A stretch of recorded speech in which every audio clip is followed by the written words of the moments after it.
ఎప్పుడైతే తాననుకోకుండా తన మనస్సులో ఊహ లేకుండా ఒక రూపం వచ్చిందో ఆయన కొంచెం స్థిమితపడ్డాడు. గజమాత్ర ప్రవృధే తదద్భుతమభూన్మఖతు. ఇది మాయా అంటే ఒక అద్భుతమైందన్నమాట బ్రహ్మగారికి. ఎంత ఆశ్చర్యం ఎంత ఆశ్చర్యం అనుకున్నాడు. ఆ స్వామి పెరిగి పెరిగి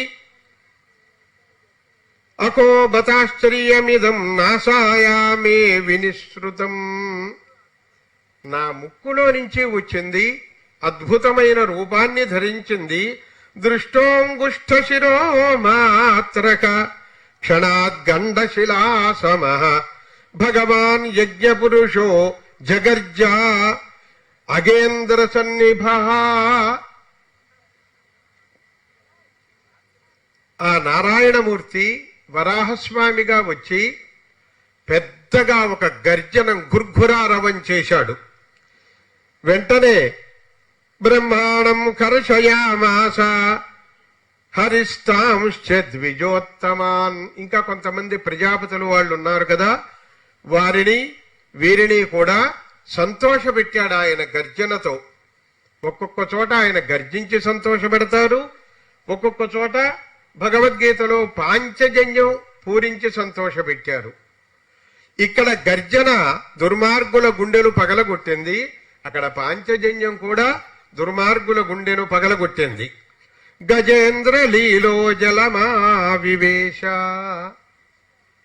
గజేంద్రుడు ఏ విధంగా అయితే తపన చెంది వచ్చి పెద్ద ఏనుగు నీళ్లలో ప్రవేశిస్తుందో ఆ విధంగా తాను రసాతలంలోకి వెళ్లిపోయిన భూమిని, అండభిత్తిలో గుచ్చుకుపోయిన భూమిని తాను ఉద్ధరించాలి అని తదనుగుణమైన రూపంతో పెద్ద కోరలు కలిగినటువంటి యొక్క వరాహ రూపంలో స్వామి జలంలో ప్రవేశించారు.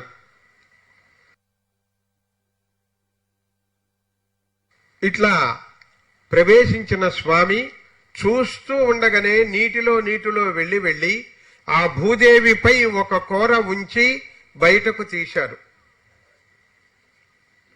బయటకు తీసినప్పుడు భూమి ఇంతకు ముందు అండభిత్తులో ఇరుక్కునేటప్పుడు ఎన్ని పరమాణువులైతే భూమికి ఉన్నాయో అన్నింటా ఒక్కటి కూడా తగ్గకుండా తీశాడు. అంతేకాకుండా అందులో భూమి మీద కొంతమంది అలాగే ఉండిపోయినారు మహానుభావులు. వారికి శ్వాసక్రియలతో కూడా పని లేదు. మనమంటే కాఫీ లేకపోతే ఉండలేవు, పలహారం లేకపోతే ఉండలేవు, భోజనం లేకపోతే ఉండలేవు. అమ్మో ఇంతకాలమా అనుకుంటాం. అది లేకుండా ఉండే మహానుభావులు కూడా ఉన్నారు. పర్వతాలున్నాయి, పర్వతము యొక్క రూపు మాయకూడదు. నదులున్నాయి, నదుల యొక్క రూపు మాయకూడదు. ఎలా సంభవం అండి? అక్కడ కలిసిపోయిన తర్వాత నీరు కలవకుండా ఉంటుందా? ఎక్కడైనా హంసైనా పాలను నీటిని వేరు చేస్తుంది గాని నీటిని వేరు చేయగలదా? పరమాత్మ చేయగలడు. ఆ నదులకు, పెద్ద పెద్ద సరస్సులకు, ఇలాంటి వాటికి ఏ విధమైన అవతల వస్తువుతో కలవకుండా ఉండేటట్టుగా, ఏ ప్రమాదము లేకుండగా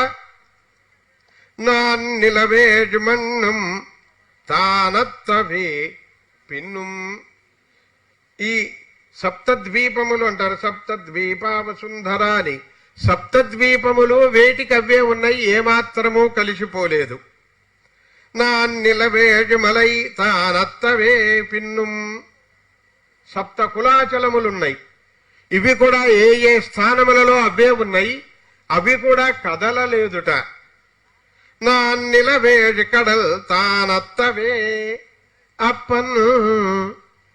సముద్రములున్నాయి, సప్త సముద్రములు. ఈ సముద్రములు కూడా కదలలేదు, మెదలలేదు, ఒక్క బిందువు కూడా తొణకలేదు. ఆ విధంగా భూమిని ఉద్ధరించగలిగిన వాడు శ్రీమన్నారాయణుడు ఒక్కడే. తాను చేయగలిగిన పనికి ఇతరులు పిలవనక్కరలేదు. అటువంటి ఔదార్యము గల స్వామి కాబట్టి, వాత్సల్యమూర్తి కాబట్టి ఎవ్వరు చెప్పకపోయినా ఆ పనిని తాను చేశాడు. ఇవాళైతే మనకు అనుమానం, ఏమో ఇచ్చేస్తాడో చేయడు.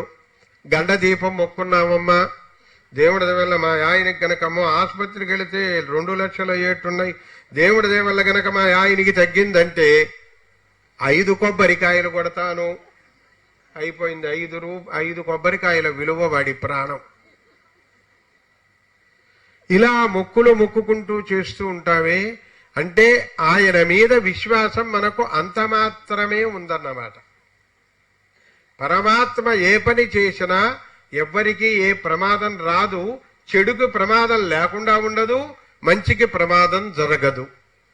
పోలీసు వాళ్ళది ఒక సిద్ధాంతం ఉంది, 10 మంది దొంగలు పారిపోయినా పోనీ తర్వాత పట్టుకో, ఇబ్బంది లేదు, ఒక్క న్యాయంగా ఉండేవాడు మాత్రం శిక్షింపబడకూడదు.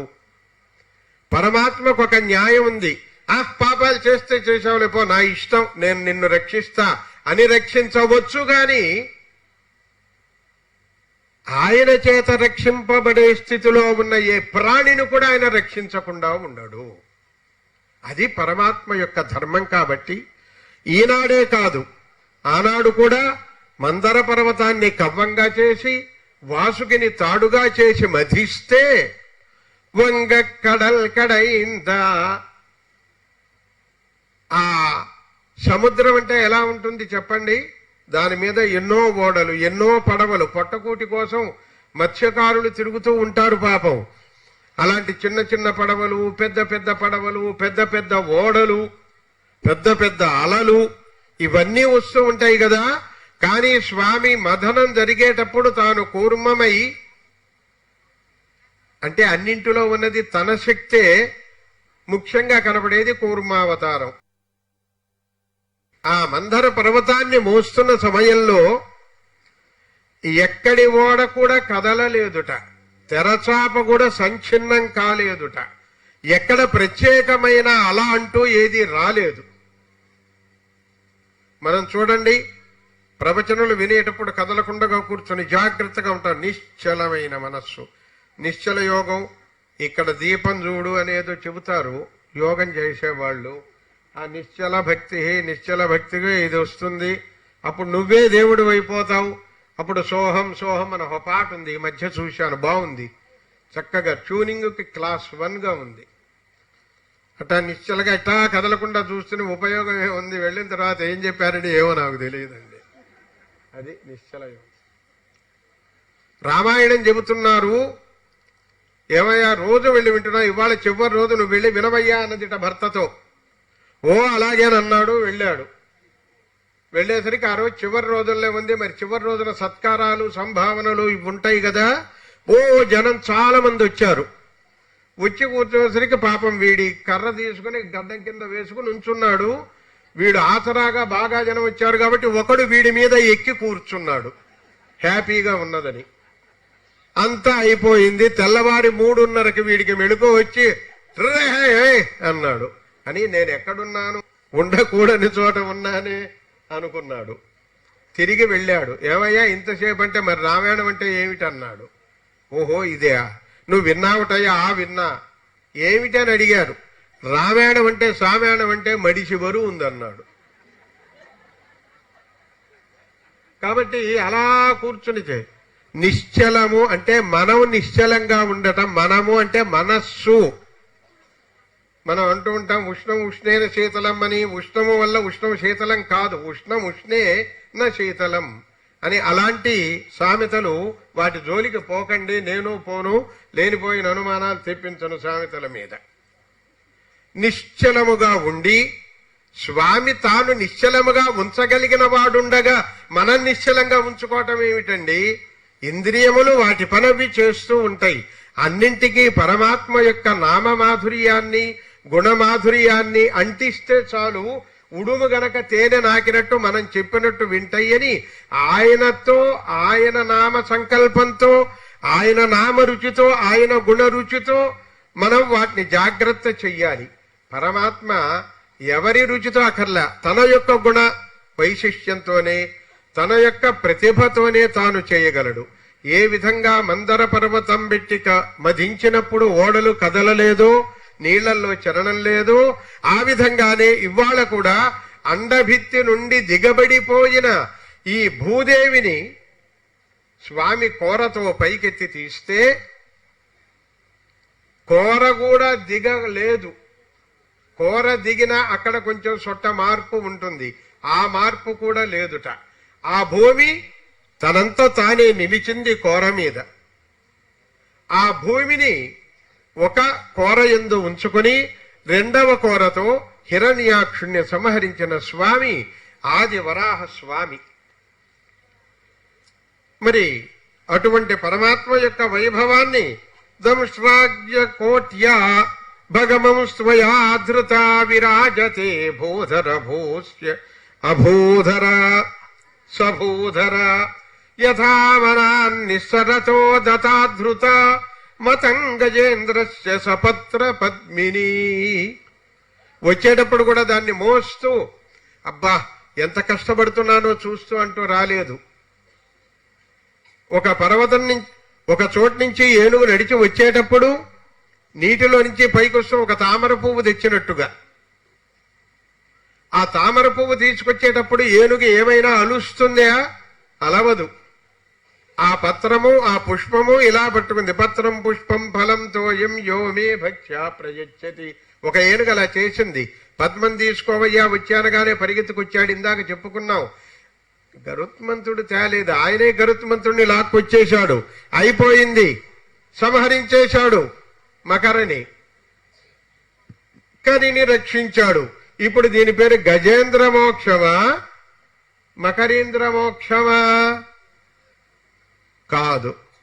గజేంద్రం మోక్షానికి వెళ్ళలే, మళ్ళీ మామూలు లోకంలో పడిపోయింది. గజేంద్ర మోక్షణము, ఏనుగు విడువబడుట. పలుపుతాడు ఊడదీస్తే బర్రె వెళ్ళిపోతుంది మేసెందుకు, దాని మోక్షణము అంటారు. మోక్షణ కాలం అంటారు చూడండి, పంచాంగాలు రాస్తూ గ్రహణ ముక్తి ఎప్పుడు అనే దానికి మోక్షణ కాల అని. అలా మోక్షణము అంటే విడిపించటం అన్నమాట. దాన్ని అసలు మోక్షం వచ్చింది ఎవరికో తెలుసా? గజేంద్రుడు లావుక్కింతయులేదు ధైర్యము విలోలం వయ్యే ప్రాణంబులాటావుల్ దప్పెను మూర్ఛ వచ్చే తను ఉండ శ్రమం వయ్యడిల్ నీవే తప్ప ఇతప్పరం బెరుగా మన్నింపందగుందీను నిన్ రావే ఈశ్వర కావవే వరద సంరక్షించు భద్రాత్మక. ఇంతకుముందు నువ్వు అది అనుకుంటున్నా, నువ్వు ఇది అనుకుంటున్నా, నువ్వు ఉన్నావో లేవో అనుకుంటున్నా అన్నది.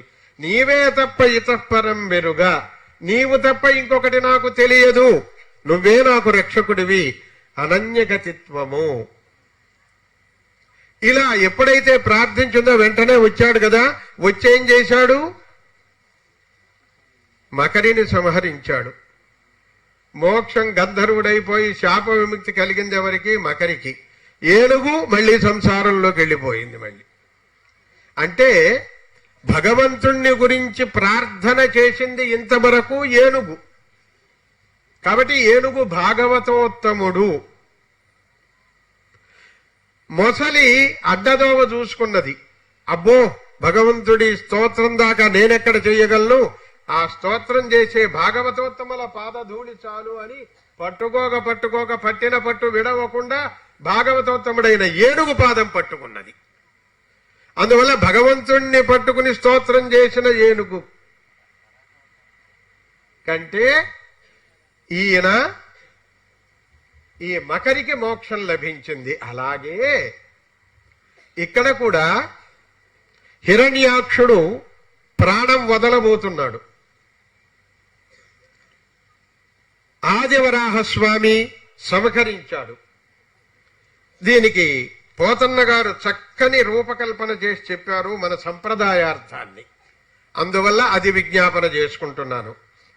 వరయోగీంద్రులు యోగ మార్గముల నెవ్వానిన్ మనోవీధి సుస్థిరతన్ లింగ శరీర భంగమునకై చింతిల్తురు ఆ పంకజోదరు పాణ్యాకతి తన్ముఖాంబురుకము దర్శించుచున్ సచ్చే దోర్భరితోత్తంసుడు దైత్యవల్లభుని సౌభాగ్యంబు.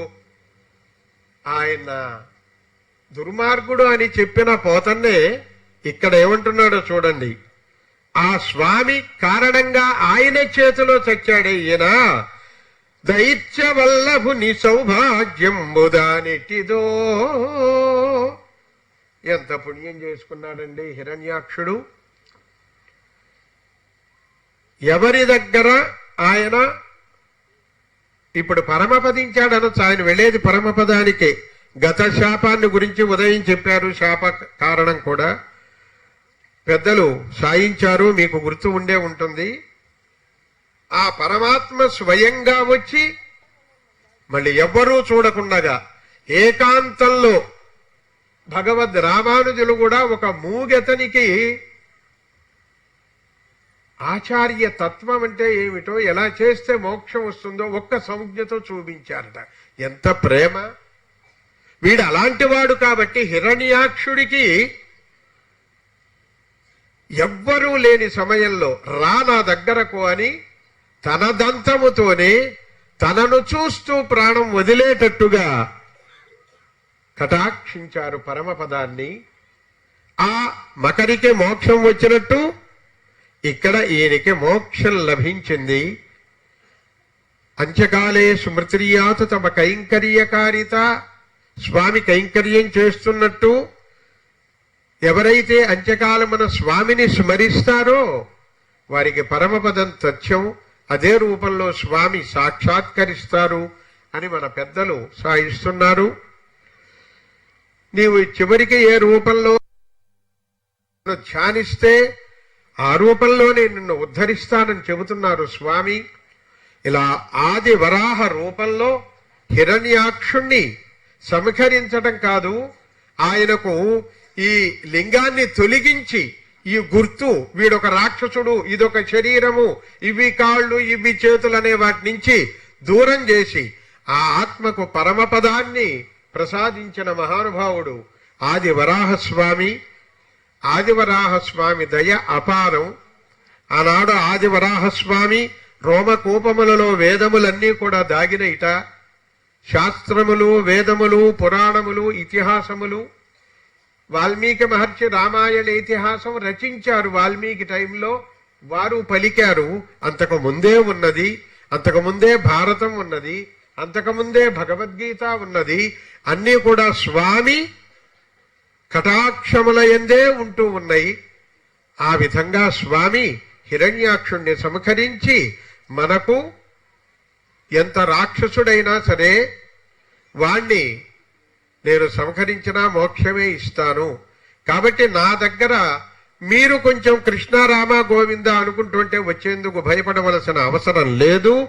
మీరందరూ కూడా భగవన్నామం చేసేవారు, భాగవత కైంకర్యాలు చేసేవారు కాబట్టి మీకు మోక్షమే అని మన ఆచార్య పరంపర మనకు చెబుతూ వస్తూ ఉన్నారు.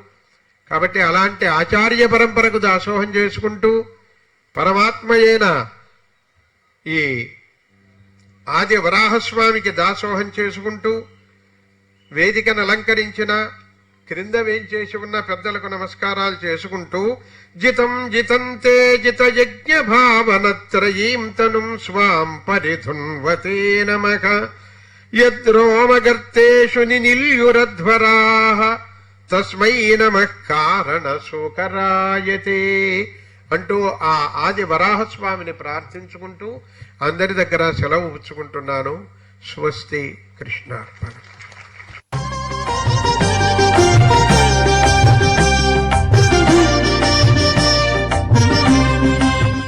కర్మను దాని యొక్క ఆచరణ విధానాన్ని ఆరంభం చేసి చూపించింది అవతారం. మహాభారతంలో కథ ఉన్నది. స్వామి భూమిని ఉద్ధరించారట. ఉద్ధరించిన తర్వాత ఇలా పైకి తీసుకొస్తే జలమంతా అటు ఇటు వెళ్ళిపోయింది. అందుకే జలము చుట్టూ ఉంటుంది, భూమి పైన తేలి ఉంటుంది. ఇలా నీటిలో ఫ్లోట్ అవుతున్నట్టుగా ఈ భూమి కనపడుతుంటుంది.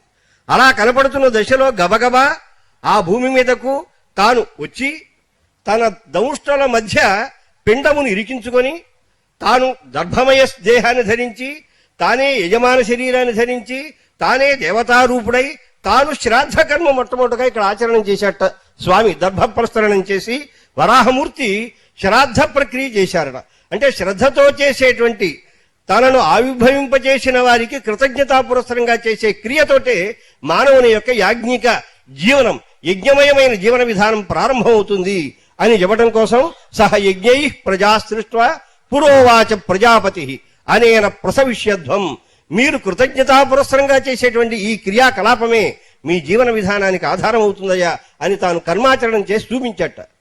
ఆ తర్వాత మనకు మహాపురాణంలో, వరాహ పురాణంలో భూదేవిని శిష్యురాలుగా దగ్గర పెట్టుకుని మన వారు వారాహ చర్మ శ్లోకం కూడా మననం చేస్తాం. అహం స్మరామి మద్భక్తం నయామి పరమాంగతిం. చిట్ట చివరి దశలో స్మృతి కావాలి అంటాం. అంత్యస్మృతి ఎక్కడ కలుగుతుంది? ప్రాణప్రయాణ సమయే కఫవాత పిత్తై కంఠావరోధన విధౌ స్మరణం కుతస్తే. చిట్ట చివరి దశలో మన వశంగా ఉండదు, శరీరం అంతా మనం చెప్పినట్టు ఉండదు. అప్పటి వరకు మనం అభక్ష్య భక్షణం, అవిహార్య విహారణం చెయ్యరానటువంటి పనులని చేసి శరీరాన్ని పాడు చేసుకుంటే ఈ కంఠమంతా కంఠంలో అవరుద్ధమై ఏమి మాట రాకుండా స్పృహ తప్పినటువంటి స్థితిలో ఆయన్ని స్మరించాలంటే ఏం స్మరిస్తాము?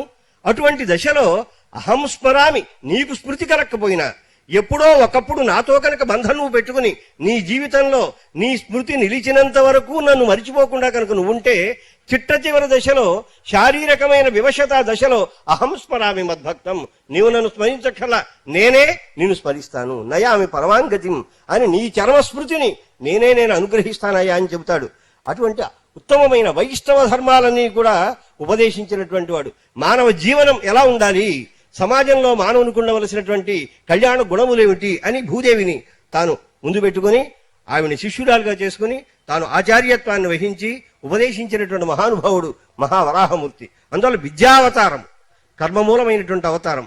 మరి ఇటువంటి అవతారం యొక్క వైభవం మన స్వామివారు మన ముందు ఉంచారు. వారు సర్వదా కృతజ్ఞతలు.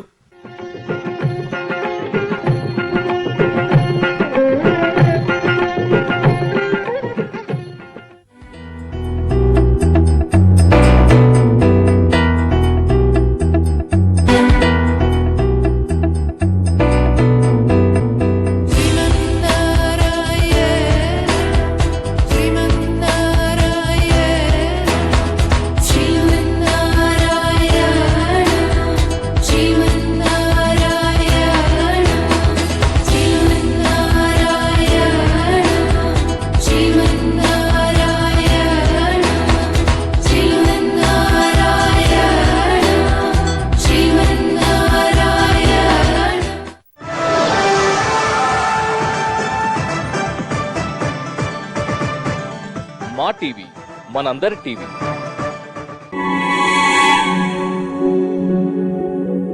చిన్నాడికి తినే వస్తువు, పెద్దాడికి ఆట వస్తువు. చిన్నాడు ఎంత అల్లరివాడు, పెద్దాడు అంత అమాయకుడు. ఇద్దరూ ఇంత వేరుగా ఉన్న చర్మం ఒక్కలాగే. 3 ఏళ్ల వయసు వరకు చర్మం తేమను కోల్పోతుంది. అందుకే ఒక పావు బేబీ లోషన్ మంచి గుణం ఇప్పుడు జాన్సన్స్ బేబీ సోప్ లో. బేబీ సాఫ్ట్ చర్మం 3 ఏళ్ల వయసులో కూడా. వచ్చేసింది కొత్త ఆయుడెక్స్ డబుల్ పవర్. డబుల్ యాక్టివ్స్ యుక్తమైన ఇది నొప్పిపై చూపుతుంది డబుల్ ప్రభావం. కొత్త ఆయుడెక్స్ డబుల్ పవర్. కోట్ల మంది హార్పిక్ వాడడం ఆరంభించారు, కానీ కొంతమంది ఇప్పటికీ క్రిమినల్ నాశనం చేసే మామూలు వాటినే వాడుతున్నారు. అయితే మంజుల గారు, టాయిలెట్ లో క్రిమినల్ నాశనం చేసే మామూలు వాటిని మీరు ఎందుకు వాడుతున్నారు? అది బాగుంటది కాబట్టి, డిస్ఇన్ఫెక్షన్స్ ఉంటాయి కదా, అది పోతుందని వాడుకుంటాం అనమాట. కానీ ఈ మరకలు 2-3 డేస్ తర్వాత మళ్ళీ అంతా yellowish అట్లా వస్తుంది అన్నమాట. ఛాలెంజ్, హార్పిక్ పూర్తిగా శుభ్రం చేస్తుంది. నమ్మకం అనిపించట్లేదు. Harpic power triple action toilet లోపల దాకా వెళ్లి క్రిములని పూర్తిగా చంపుతుంది, టాయిలెట్ మూలలా శుభ్రం చేస్తుంది, ఇంకా దుర్వాసన పోగొడుతుంది. పోయిందండి, ఇక్కడ ఎల్లో ఉండే పచ్చమరకలు ఉండే అన్ని పోయినాయి, మొత్తం క్లీన్ వైట్ గా కొడుతుంది. అవునండి, హార్పిక్ పవర్ లోని ట్రిపుల్ యాక్షన్ శుభ్రత పూర్తి శుభ్రత. మీరు కూడా హార్పిక్ ఛాలెంజ్ తీసుకోండి, తేడాని మీ కళ్ళ ముందే చూడండి.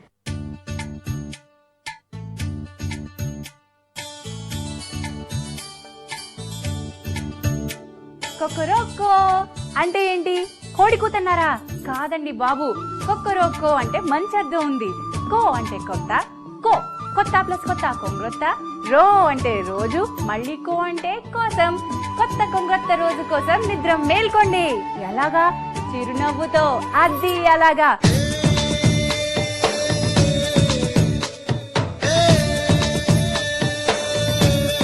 ప్రతిరోజు వచ్చేస్తానండి. మీరు కూడా మా టీవీ ముందుకు వచ్చేయండి.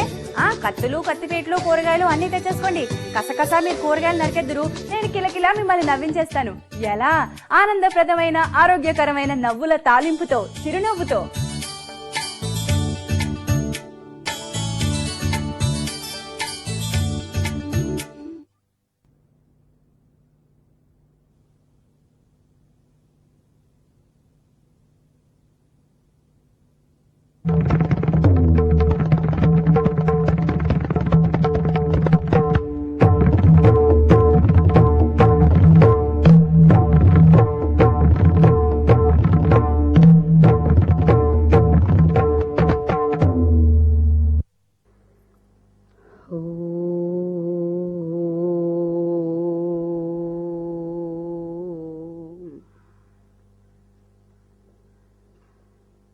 गुरुर्ब्रह्मा गुरुर्विष्णु गुरुर्देवो महेश्वरः गुरुः साक्षात् परब्रह्मा तस्मै श्री गुरवे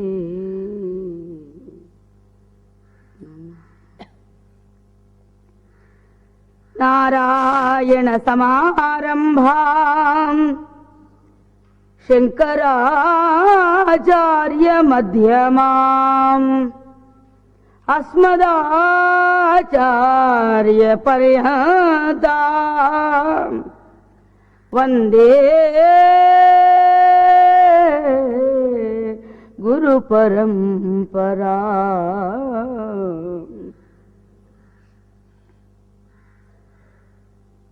सर्वमंगलमांगल्ये शिवे सर्वार्धसाधिके शरण्ये त्र्यंबके देवी नारायणी नमोस्तुते। ओम नमो ब्रह्मादिभ्यो ब्रह्म विद्या संप्रदाय कर्तृभ्यो ऋषिभ्यो महद्भ्यो नमो गुरुभ्यः। सर्वोपप्लवरहितः प्रज्ञानघनः प्रत्यगर्धो ब्रह्मैवाहमस्मि ब्रह्मैवाहमस्मि ब्रह्मैवाहमस्मि।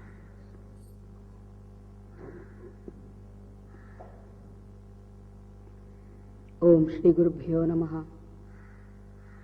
महाभक्ताय नमः। सर्वेभ्यो महाभक्तेभ्यो नमः।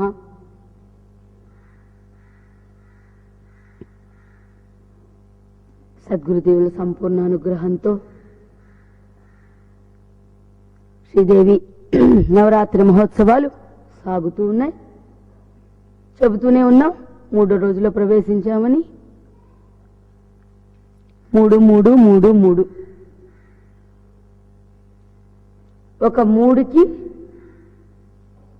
ఒక మూటికి ముడిపడాలి. చాలా మూళ్ళని వదిలిపెట్టాలి. ఇలా మనం చూడడానికి వినడానికి కారణం ఏదంటే ఈ మూడే. చూడడానికి కారణం మూడే. ఎన్ని మూళ్ళు ఉన్నాయంటే అది విచారణకు వస్తే గానీ తెలియదు సుమా. విచారణకి రావాలి. చూసేవాడు చూసేది, చూడబడేది చూపు. ద్రష్ట దర్శన దృశ్యం. దానిని మన సాధనలో కాస్త ఈ ద్రష్ట దర్శన దృశ్యం అనేటువంటి సార్థకత చేసుకుంటే దుక్కుగా మిగిలిపోతుంది అక్కడ. అప్పుడు ఈ మూడికి మూలం ఏంటంటే దృక్. ఇప్పుడు ఇన్ని చేయడానికి కారణం ఇక్కడ ఎవరు కారణం? ఎవరికి వాళ్లే కారణం అండి. మహాత్ముల సన్నిధికి వస్తే అంత గొప్పతనం ఉన్నది. మామూలు చరిత్రలాగా ఉండదు. గురు సాంప్రదాయం ఎంత గొప్పదంటే గురుదేవుడి దగ్గరికి వెళ్తే నాకేం తెచ్చావు, నాకేమి ఇస్తున్నావు, ఇచ్చిన దాన్ని బట్టి చూసి జ్ఞానాన్ని ఇచ్చేవాడు గురుదేవుడు కాదు. ఎందుకంటే ఆ ఇచ్చిందన్నీ కూడా అక్కడి నుంచి వచ్చాయిగా. మరి అక్కడి నుంచి వచ్చిన దానికి మనం ఇచ్చేది ఏమిటి ఇక్కడ?